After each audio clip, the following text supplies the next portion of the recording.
Future pharmacist, welcome to elite expertise. Elite എക്സ്പെർട്ടൈസിൻ്റെ വേറൊരു വീഡിയോയിലേക്ക് എല്ലാവർക്കും സ്വാഗതം. ഇന്നത്തെ നമ്മുടെ ടോപ്പിക് എന്ന് പറയുന്നത് ഒപ്ര എക്സാം ആണ്. സോ എന്താണ് ഒപ്ര എക്സാം, എങ്ങനെയാണ് അതിൻ്റെ എലിജിബിലിറ്റി ക്രൈറ്റീരിയ കിടക്കുന്നത്, എത്രയായിരിക്കും ഫീ പേയ്മെൻറ്റ്, ഇങ്ങനെയുള്ള ബേസിക് കാര്യങ്ങളായിരിക്കും നമ്മൾ ഇന്നത്തെ വീഡിയോയിൽ ഡിസ്കസ് ചെയ്യുന്നത്. സോ ബേസിക്കലി പറയുകയാണെങ്കിൽ ഒപ്ര എക്സാം എന്ന് പറയുന്നത് overseas pharmacist readiness assessment exam എന്നാണ് അതിൻ്റെ ഫുൾ ഫോം. അപ്പോൾ ആ ഒരു നമ്മുടെ ഫുൾ ഫോമിൽ തന്നെ ഉണ്ട്, ഓവർസീസ് ആയിട്ട് പഠിച്ചിരിക്കുന്ന ഏതൊരു ഫാർമസിസ്റ്റിൻ്റെയും ഓസ്ട്രേലിയൻ സ്റ്റാൻഡേർഡ്സുമായിട്ട് വർക്ക് ചെയ്യാനുള്ള റെഡിനെസ്സിനെ അസസ് ചെയ്യുന്ന ഒരു എക്സാം ആയിരിക്കും ഒപ്ര എന്ന് പറയുന്നത്. ഒപ്ര നമുക്ക് വർഷത്തിൽ 3 വട്ടം നടക്കുന്നുണ്ട്. ഒന്ന് മാർച്ചിൽ, പിന്നെ ജൂലൈയിൽ, പിന്നെ നവംബറിൽ. അങ്ങനെ ഇയർലി 3 ടൈംസ് ആണ് ഒപ്രയുള്ളത്. ഇനി നമ്മുടെ ഒപ്രയുടെ ബേസിക് എലിജിബിലിറ്റി ക്രൈറ്റീരിയ എന്താണെന്ന് നോക്കാം. ഒപ്ര എക്സാം പാസ്സാവാനായിട്ടോ അല്ലെങ്കിൽ നമുക്ക് അതിനു വേണ്ടി അറ്റംപ്റ്റ് ചെയ്യാനായിട്ടോ നിങ്ങൾക്ക് മിനിമം 4 ഇയർ ഡിഗ്രി ആയിട്ടുള്ള ബാച്ചിലർ ഓഫ് ഫാർമസി എങ്കിലും നമുക്ക് വേണം. അതായത് നമ്മുടെ നാട്ടിൽ ബി.ഫാം പഠിച്ച ഒരാൾക്ക്, അല്ലെങ്കിൽ ഫാം.ഡി പഠിച്ച ഒരാൾക്കോ, അല്ലെങ്കിൽ അതിനുശേഷം എം.ഫാം എടുത്ത ഒരാൾക്കോ, ഈ 3 പേർക്ക് ആർക്കാണെങ്കിലും ഒപ്രയ്ക്ക് അറ്റംപ്റ്റ് ചെയ്യാനുള്ള എലിജിബിലിറ്റി ഉണ്ട്. അൺഫോർച്ചുനേറ്റ്ലി ഡിപ്ലോമക്കാർക്ക് എഴുതാൻ പറ്റില്ല. അവർക്കൊരു 4 വർഷത്തെ ഒരു ഡിഗ്രി എങ്കിലും മിനിമം ആയിട്ടുള്ള ഒരു എലിജിബിലിറ്റി ക്രൈറ്റീരിയ ആയിട്ട് അവർ വെച്ചിട്ടുണ്ട്.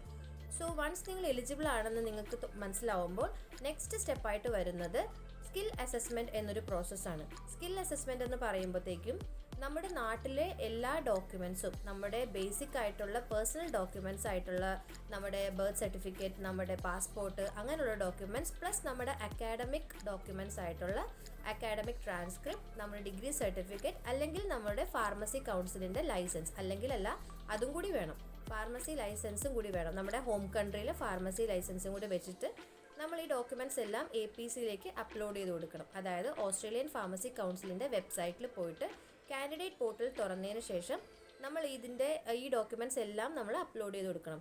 ഇതെങ്ങനെയാണ് ചെയ്യുന്നത്, ഇതിൻ്റെ ഡോക്യുമെൻ്റ് അപ്ഡേഷൻ എങ്ങനെയാണ് എന്നുള്ളതിനെ പറ്റിയുള്ളൊരു ഡീറ്റെയിൽഡ് വീഡിയോ വേണമെങ്കിൽ നമുക്ക് ഇടാവുന്നതാണ്. നിങ്ങൾ കമൻറ്റ് ചെയ്താൽ മതി. ഓക്കെ, നിങ്ങളുടെ റിക്വസ്റ്റ് അനുസരിച്ച് നമ്മളത് അപ്ലോഡ് ചെയ്ത് തരുന്നതായിരിക്കും. സോ ഇനി നമ്മൾ first skill assessment step complete ചെയ്യുകയാണ്. നമ്മുടെ ഡോക്യുമെൻറ്റ്സ് എല്ലാം നമ്മൾ സബ്മിറ്റ് ചെയ്തു. നമ്മുടെ ഡോക്യുമെൻറ്റ്സ് എല്ലാം ജെന്യൂൻ ആണെന്ന് അവർക്ക് മനസ്സിലായിട്ടുണ്ടെങ്കിൽ APC നമുക്കൊരു പോസിറ്റീവ് ഔട്ട്കം ലെറ്റർ തരും. അതായത് അവർ നമ്മളടുത്ത് പറയും, okay you are eligible now to attempt the exam എന്ന് പറയും. അങ്ങനെ ഒരു മെയിൽ വന്നതിന് ശേഷം നമുക്ക് നമ്മുടെ ഒപ്ര എക്സാം എഴുതാനുള്ള രജിസ്റ്റർ ചെയ്യാം. അത് പെർട്ടിക്കുലർ ആയിട്ട് ഓപ്പണിംഗ് ഡേറ്റ്സ് ഉണ്ടാവും. ഈ വർഷത്തെ, അതായത് 2025 ഫസ്റ്റ് ഒപ്ര എക്സാം രജിസ്ട്രേഷൻ ഡേറ്റ്സ് സ്റ്റാർട്ട് ചെയ്യുന്നത് ജനുവരി 9, 2025 തൊട്ട് ജനുവരി 31, 2025 വരെ മാത്രമായിരിക്കും രജിസ്ട്രേഷൻ പീരീഡ് വരുന്നത്. ഈ വർഷത്തെ ഫസ്റ്റ് ഒപ്ര എക്സാം നടക്കാൻ പോകുന്നത് മാർച്ച് 3-ാം തീയതി തൊട്ട് 5-ാം തീയതി വരെയാണ്. എല്ലാ ദിവസവും എക്സാംസ് ഉണ്ടാവും, ഡിഫറെൻറ്റ് ടൈം സോൺസിൽ. അതിന് വേൾഡ് വൈഡ് ആയിട്ട് സെൻറ്റേഴ്സും ഉണ്ട്. നമുക്ക് എക്സാം എഴുതാനായിട്ട് പിയേഴ്സൺ ടെസ്റ്റിംഗ് സെൻറ്ററിൽ തന്നെ ആയിരിക്കും നമുക്ക് എക്സാം ഉണ്ടാവുക.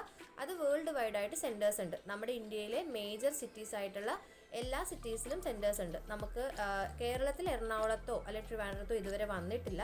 പക്ഷേ ഇന്ത്യയിൽ നമുക്ക് ബാംഗ്ലൂർ, പൂന, ഡൽഹി, മുംബൈ പോലുള്ള മേജർ സിറ്റീസിലെല്ലാം തന്നെ ഇപ്പോൾ ഒപ്ര എക്സാം എഴുതാനുള്ള സെൻറ്റേഴ്സ് ഉണ്ട്. പിന്നെ നമുക്ക് വൺസ് നമ്മൾ രജിസ്റ്റർ ചെയ്ത് കഴിഞ്ഞാൽ നമ്മൾ എക്സാമിന് വെയിറ്റ് ചെയ്യുക. ഡേറ്റ് വരുന്ന ദിവസം കറക്റ്റായിട്ട് പോയിട്ട് എക്സാം എഴുതാമെന്ന് മാത്രമാണ് നെക്സ്റ്റ് സ്റ്റെപ്പ് വരുന്നത്.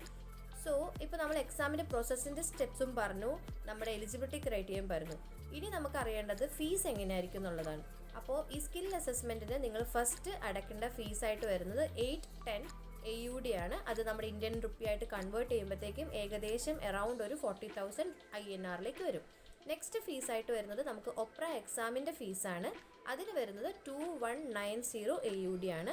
നമ്മൾ കൺവേർട്ട് ചെയ്യുമ്പോഴത്തേക്കും ഏകദേശം 1 lakh സംതിങ് വരുമായിരിക്കും. അത് നമ്മൾ ഒരു കൺവേർട്ടറിലിട്ട് ഗൂഗിളിൽ ടൈപ്പ് ചെയ്ത് നോക്കുമ്പോൾ നമുക്ക് എക്സാക്ട്ലി എത്ര എമൗണ്ട് എന്ന് മനസ്സിലാവും. സോ ഇത് രണ്ടുമാണ് നമുക്ക് വരുന്ന ഒരു പേയ്മെൻ്റ് ആയിട്ട് വരുന്നത് എക്സാം എഴുതാനായിട്ട്. സോ ഇതിനെ പറ്റിയുള്ള ഡീറ്റെയിൽസ് നിങ്ങൾക്ക് ഏകദേശം മനസ്സിലായി എന്ന് വിചാരിക്കുന്നു. ഇനി എന്തെങ്കിലും ഈ സ്റ്റെപ്സിലോ അല്ലെങ്കിൽ ഈ ഒപ്ര റിലേറ്റഡ് ആയിട്ടുള്ള കാര്യങ്ങൾ, അതായത് സിലബസോ അങ്ങനെ എന്തെങ്കിലും കാര്യത്തിനെ പറ്റിയുള്ള വീഡിയോസ് നിങ്ങൾക്ക് നമ്മുടെ റീജിയണൽ ലാംഗ്വേജിൽ ആവശ്യമുണ്ടെന്ന് തോന്നുവാണെങ്കിൽ പ്ലീസ് കമൻറ്റ് ബിലോ. ഈ വീഡിയോ ഇഷ്ടപ്പെട്ടെങ്കിൽ like, share with your friends and family. So വീണ്ടും നെക്സ്റ്റ് വേറൊരു വീഡിയോയിൽ കാണുന്നവരെ thank you so much and all the best and happy new year guys.